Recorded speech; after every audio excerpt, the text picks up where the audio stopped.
बिस्मिल्लाहिर्रहमानिर्रहीम। साबिक इंग्लिश कप्तान माइकल वॉन ने सलमान बट को ताना दिया।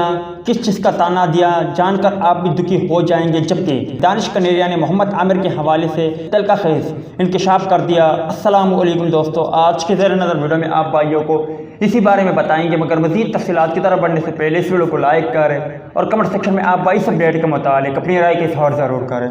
समाजी राब्ते की वेबसाइट ट्विटर पर ट्वीट करते उनका कहना था कि मैंने देखा कि सलमान बट ने मेरे बारे में कुछ कहा है। कोई बात नहीं, उन्हें अपनी राय देने का हक है, लेकिन काश उन्होंने 2010 में भी इसी औसाफ गोई का मुजाहरा किया होता जब वो मैच फिक्सर थे। आप ये कहना शायद भूल गए कि आपने हमारे महबूब केल को क्रिप्ट नहीं किया या इसी तरह की और कोई बात आपने नहीं की। वाज़ह है कि सलमान बट का कहना था कि विराट कोहली का ताल्लुक ऐसे मुल्क से है जहां की आबादी बहुत ज़्यादा है, इसलिए उनके चाहने वालों की तादाद भी बहुत ज़्यादा है।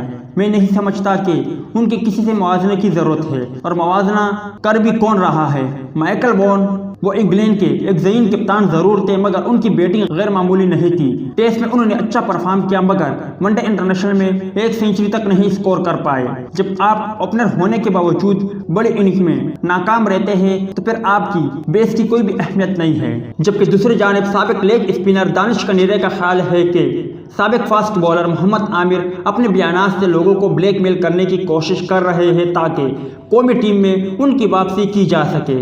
उनका कहना था कि जब आमिर को खराब फार्म के बायस कौमी टीम से बाहर कर दिया गया तो उन्होंने दावा किया कि वो इस मैनेजमेंट के साथ नहीं खेलेंगे। हालांकि ये वही है जिन्होंने मोहम्मद आमिर की हिमायत की थी। जब मैं मिसबाहुल हक, मोहम्मद हफीज जैसे लोगों के बारे में बात करता हूं तो बोर्ड ने उन पर दबाव डाला कि वो मोहम्मद आमिर का साथ दे और उन्हें टीम में वापस लाए। कुछ कमेंटेटर भी मोहम्मद आमिर की हिमायत नहीं करना चाहते हैं, लेकिन वो मजबूर थे क्योंकि उनकी रोजी रोटी उससे वाबस्ता थी।